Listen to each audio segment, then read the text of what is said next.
assistant will take by, and then they can look at all these cool animal skulls after the presentation, okay? So I am a wildlife biologist. I have a bachelor's in environmental science and biological conservation, and a minor in animal behavior, and I work for the USDA, U.S. Department of Agriculture, at an Air Force base, and I'll explain all of that in a bit. This is a white-tailed prairie dog. It's very cute. So, you can either tell me where to turn, or I have one of these. You have like all one of those little ones. I can, yeah.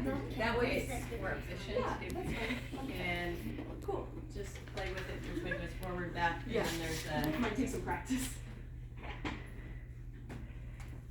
Okay, wow, that's cool. Okay, feel very official. So I'm from here, I'm from Las Vegas, Nevada. Does anyone know, first of all, what the word biology means? Lots of hands. Let's go right up front here. Biology is like someone who studies life. Oh my goodness, that is almost exactly right. So, biology, the word bio comes from the Greek word bios, which means life, living things.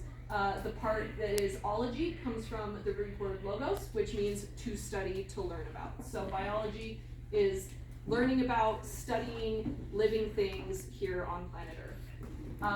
I said I work for the U.S. Department of Agriculture, and I am stationed at March Air Reserve Base. It's an Air Force base in California, and currently my job is to ensure that animals on the airport are not interfering with airplanes. So it's really, really dangerous when airplanes collide with animals. It can be really dangerous for the humans and for the animals. My job is to minimize that happening as much as possible. I'm also a wildland firefighter, so if there's fires in the woods, wildfires, I'm one of the people that can go and fight those fires. And I put a picture of a shark because even though it's career day, I have a dream career as well. This is not my dream career yet. My dream career is to be a marine biologist, and I want to work with sharks because I think they're super scary and super cool. Yes? So you want to dive into the ocean and see sharks and see what they can do?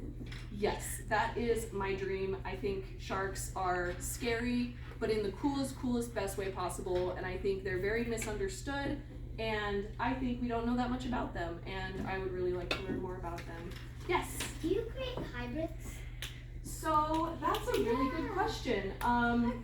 Where I used to work, and I'll talk about this more, we had breeding programs for several animals. We kind of did create hybrids actually. I'll talk about the ferrets. We worked with ferrets and we bred wild ferrets often with domestic ferrets in order to increase the population of the wild ferrets. So I'll talk about that a little more. But moving on, oops, wrong button. So I used to want to be an animal doctor. The people you take your dogs to and your cats to when they're sick, that was my dream when I was your age. I used to want to be a vet until I learned that I'm a person who much more enjoys being outside, being outdoors, in nature, working outside with wild animals. So I learned very quickly I was not made to be in an office or a lab. I like being on my feet and I like being outside and working with all kinds of animals. What's that picture? So, I'll talk about this a little later. What's that picture? This is me and my two coworkers, and we were frolicking through the grasslands trying to catch butterflies and put little stickers on them so that will let us track their movements across the whole country so that we know how they're doing and if they're healthy and if they're surviving. And I will touch on that again as well. So these are some of the classes I took, environmental science, biology, chemistry, psychology to learn how the brain works, learn how animal brains work, statistics, but there's so many different kinds of classes, different areas. It's really just, things are so broad and every school is different. In college, some of the things I did to prepare for the career, has anyone ever heard of the Galapagos Islands? Yes. Yes. What do you guys know about the Galapagos Islands? You can go first. I don't really know a lot about them. You just know that like they're really famous. You've heard about them. A lot of cool animals, cool species. Yeah. Like one of the cool animals I heard of, like the salt lizards. Or something? Yeah, the marine lizards. They're super cool. They're like living dinosaurs. They're Seaweed. yeah. and they swim all around. Yeah, they're super cool. We saw a lot of those in the Galapagos. Yeah. I'm pretty sure I heard that dodo birds used to live there. Yeah, so unfortunately we think dodo birds are extinct. May or may not be true, but they could be out there somewhere. But yeah, they used to. I want to see a dodo.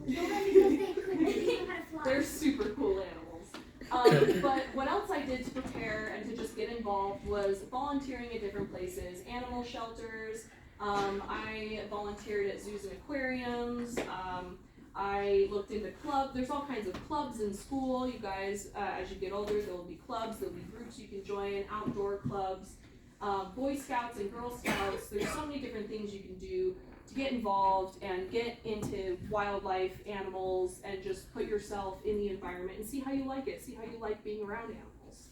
So I see up there that you studied in Ecuador. Yeah. My mom's actually from there, and one thing I know about that is that they have like many different kinds of birds there. Yeah, and that's actually, it's funny you say that. That's part of what makes the Galapagos so famous is that there are birds that live in the Galapagos that live nowhere else on Earth, and they've only ever been seen in the Galapagos. So very, very, very small, very specific populations of birds, and just so, not just birds, but lots of different animals that live nowhere else, and they're very, very unique.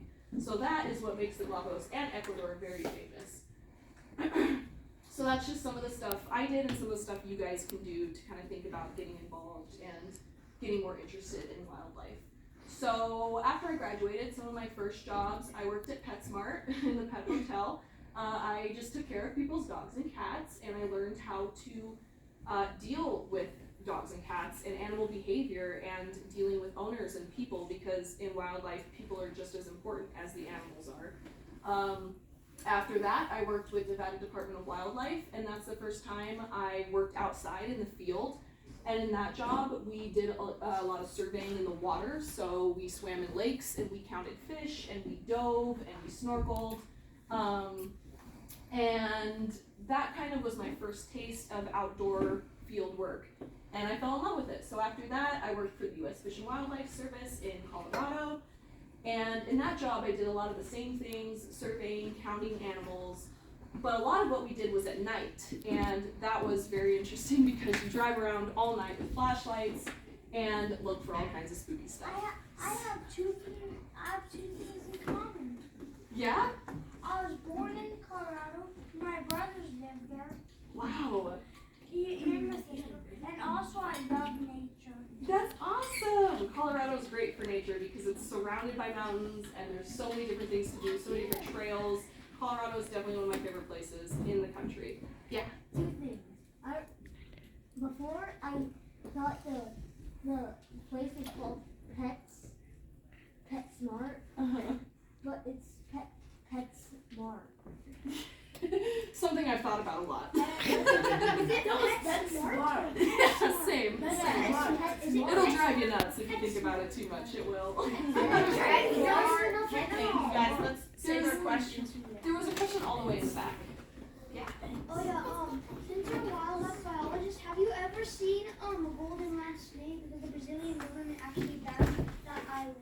Wow, I have not seen that before. I have a section here I'll talk about snakes, but I love snakes. They're one of my favorite animals, and I'm obsessed with them, so that sounds really interesting. Yeah, the golden land snake. Nice, okay. So, speaking of snakes, these are just some of my pictures from Colorado. This is a prairie rattlesnake.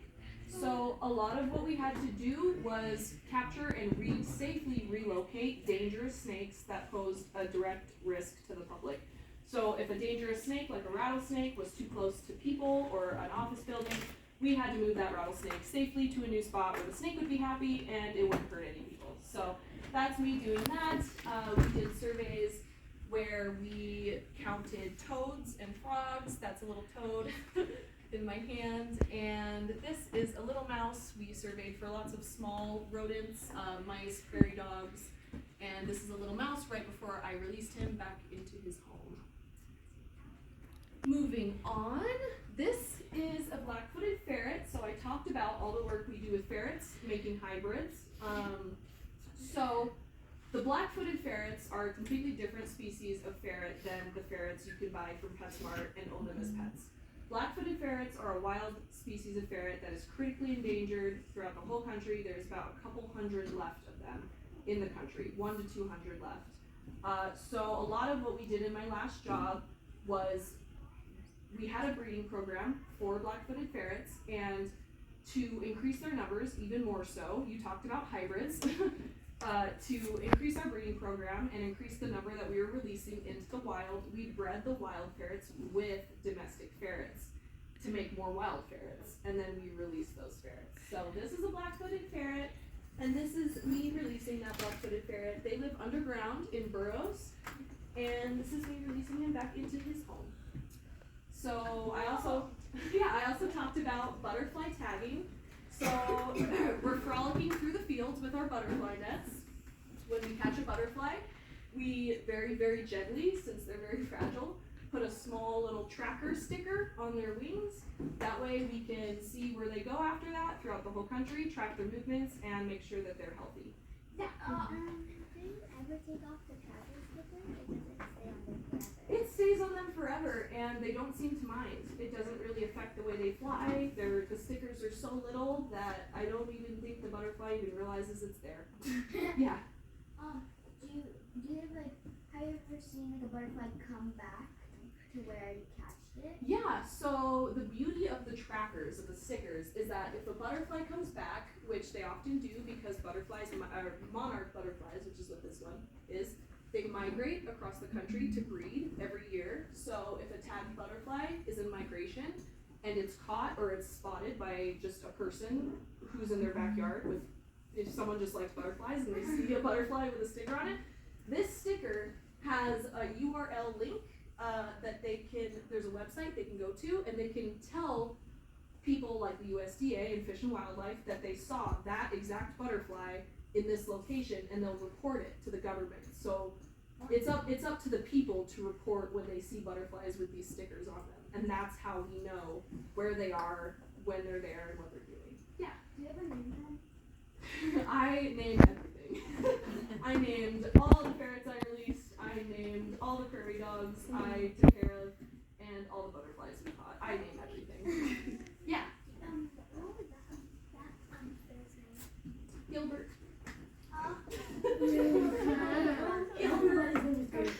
I never forget an animal or a face. Yes. All the stickers, like, how do you track them? Is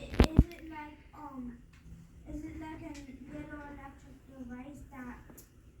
So that's kind of what I was talking about with people reporting them. So it isn't really anything electronic. It just has a link on it to a website that if you see this specific butterfly, you go to this website and you say, I saw a monarch butterfly in my backyard today. And you put in the numbers on the stickers and it tells you exactly which butterfly it is. So that's how those stickers work. There's nothing really electronic in them. Nothing that like pings, but it's all up to individual reporting. What was the weirdest name that you named an animal, and which animal was it? Oh geez. Oh gosh. Man. I mean, one time I named a hawk Harold. Harold the hawk. He was one of my favorites. You actually might be seeing a picture of him soon. But I named this guy. Pretty sure I named him William. Or William. This. Wow. This is a baby bison, and right now this baby bison is about 30 pounds. They grow to be about 500 to 1,000 pounds. So they get, when they're adults, they'll be about as tall as I am, maybe taller, definitely bigger than your average vehicle, your car. And we had to rescue this guy because he got separated from his mom and was starving and very thirsty. And we threw him in the truck, drove him over to the bison herd, and found his mom, and we released him and watched them run towards each other, and it was so cute and sweet and made everybody cry. So this is a lot of what we did as well. We put bands on birds, essentially the same thing with the butterfly. When the bird moves, people see the bands, and we can track where the bird goes for the rest of its life with the bands. Oh, and I also have another question. Yeah. What if the butterfly is too fast and you couldn't do it? So they're very fast, and that's also what makes it really hard. You need to be close numbers on it. Or that's why we have the nets, so that we can catch them with the nets without hurting them and then just let them go I have a afterwards. question. Yeah. 3 things. One thing. What was you saying? Do you know that people in Florida kept pythons as pets? Yes, and they're invasive. And I also saw a video of a biologist going to a place and finding rare fish.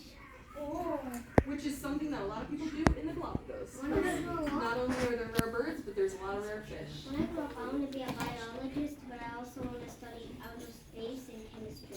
Oh man, see that's different from me because I really like animals, but I hate chemistry. I don't like math or chemistry, so I tried to stay as much on the animal side as I could. But I've always been really bad at math, so even that it goes to show that you don't have to be good at everything. You can be bad at some things and still be very successful in a job if it's the right job for you. So this is one of the surveys we did that happened at night. So there were lots of nights we went out, we caught black-footed ferrets, we vaccinated them so that they wouldn't get sick, and we chipped them so that we could track, and that is an electronic chip, so that we can track their movements for the rest of their lives. And this is one of the adult bison that we saw during one of those nighttime surveys. And I guess in the picture he does look kind of small. You'll see some more pictures where they're closer up, and Okay. they get very big and very Can I ask a intimidating. question? Yeah. When you have the birds or butterflies, when you find them and you put them to like and you send them to the government, you get a reward or they just count them and You get a good solid thank you. Yeah, they don't give a lot of rewards, but you are helping with science and with helping the monarch butterflies, so they'll actually send you a small certificate that says thank you, you helped. So that's about it. But this is the firefighting stuff I do. So this is the refuge I worked on, and there were a lot of different burning operations that we did on that refuge, and some of those would even be setting fires intentionally, very, very small fires, in order to manage the habitat and the amount of vegetation that grows there to benefit the animals that live there. So that's a lot of what we did as firefighters. But what I do right now in my current job is I try to keep birds like this red-tailed hawk and this great horned owl out of airports so that they don't collide with planes. And a lot of what that involved is capturing these animals, banding them, like I said, putting bands around their legs so that we can relocate them hundreds of miles away from the airport so that they don't come back, and we can continue to track their movements after that. A lot of other animals that we had to worry about, things like coyotes and ground squirrels and things like that. So right now, my main goal in this job is to protect primarily people and flights and airplanes, but also protecting animals, because if an animal collides with an airplane, that's not going to be good for the animal either. Yeah, exactly. So the good news is, if you want to work with animals or in science, there's a lot you can do that doesn't involve being a biologist or an animal doctor. That's not the only two jobs out there. If you want to be more of a chemist, be more of a math person, be more of a smarty pants, you can build solar panels and windmills, and you can build renewable energy for our country that helps the environment. And you can, essentially this is an animal doctor, but you can heal injured wildlife and sick wildlife that you find and release them into the wild. And you can work in zoos and aquariums and be a zookeeper, or work with ocean animals in an aquarium and sharks. If you want to be a lawyer or a politician, you can draft environmental policy, work in the government, or you can be the people you see in national parks who help people, park rangers. They often have guns and they often protect people, and they're waving to people and they tell people where to go. And if you want to teach, and if you want to essentially do what your teachers are doing with people your age, you can teach other people how to get involved with the environment and how to work with animals. And this is just more decisions that go into figuring out where you want to be in the career and what you want to do. So for example, I wanted to work outside in the field. I didn't want to be in a lab or an office. And there's all kinds of species and ecosystems, environments that you can choose to work in if you want. I hate the cold, so I'm never gonna be working in Antarctica or the Arctic. So you just have to know yourself and know what you like. And these are more pictures. So we did fish surveys, we would catch and weigh and measure fish. This is a swallowtail butterfly. It's one of the biggest species of butterfly. It's about the size of my hand. So really, really big, really pretty. And these are the adult bison. So here I have a bison horn. And this is, it's actually just the outer covering of the horn. It's completely hollow. When the bison passes away, this will just fall off of their horns naturally. And this gives you an idea of the scale, how big they would be. They're about as tall as I am, and their horns, especially for the males, can get very, very, very big. This is a female? So actually, that's a good question. In bison, the males and the female have horns. I can tell you, so both genders have horns, but I can tell you that this is a male bison horn because the male bison horns are going to be much, much thicker, bigger, and wider than the female horns. The female horns are going to be small and thin and very curly. Because the The males are fighting. Yeah. The males have to be big, mean, intimidating, and scary in order to protect their herd and protect their babies. These are more pictures. This is deer, and here I have a little deer skull. This is a young male deer. His antlers haven't really gotten big yet, but this obviously is a much bigger male deer. He's got really big antlers. These are baby deer. This here is not a deer. This is a prairie dog, and it looks like he's jumping and singing and having a good time, but he is actually alerting his friends and family that there's danger nearby. So the prairie dogs, when they see or sense danger, they will jump up and yell to alert everyone around them that they see danger. They will wolf, right? Huh? They will wolf, right? They'll it's kind of like like coyotes, wolves. It depends where you are, and it's kind of like a really high pitched shrill, like it's a strange sound. It's like a beeping almost. And some more birds. These are birds that I have to manage in my current job at the airport. So this is a red-tailed hawk with a red tail here. It's really easy to tell. This is also a red-tailed hawk from the front, and this is a burrowing owl. They're the smallest species of owl in North America. They're about this big. So very, very little. And they live underground too. Just like the ferrets and the prairie dogs, they live in burrows underground. What are you again? Hold your questions just a little bit, because she only has 5 minutes, and I know she wants to get through it. Perfect. There you go. Okay. So this is a javelina skull. This is my last skull that I have to show. I don't have any pictures of a javelina. I should have put one in. But they are related to pigs, wild boars. And they have these big long tusks, very sharp and dangerous, that they use to hunt with. And they're essentially, if you guys have ever seen a boar or a pig, they're just wild, angry pigs. Yeah. Yeah, so they're real, and they're all skulls that I've personally collected from the wild myself, just during my job and stuff. Do you feel so dirty? Is that illegal? It depends. Actually, that's a great question. So if you are somewhere, like if you're on a national park, if you are a lot of federal land, like national parks, national wildlife refuges, places like that, you cannot collect anything. It is illegal. There are places that are public land that it is legal to collect things. So it changes a lot depending on where you are, and it's really important to know where you are and what the laws are. Yeah. I'll get you. Name animals, or birds. That's a great question. I don't even think I can tell you that. There's actually a whole job where it's your job to name animals, and I don't know how they do it. Yeah.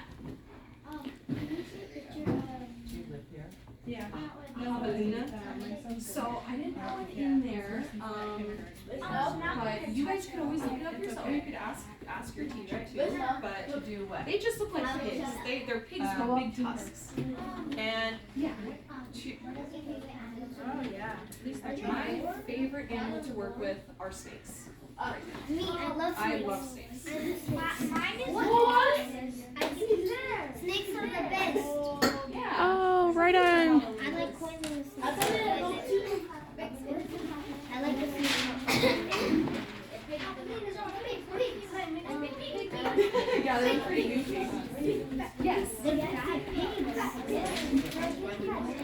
I am not allergic to any animals. You know what I am allergic to? Ant bites. I'm allergic to ants. But that's it. Are you allergic to any? Okay. That can make it hard to do certain things outdoors for sure. But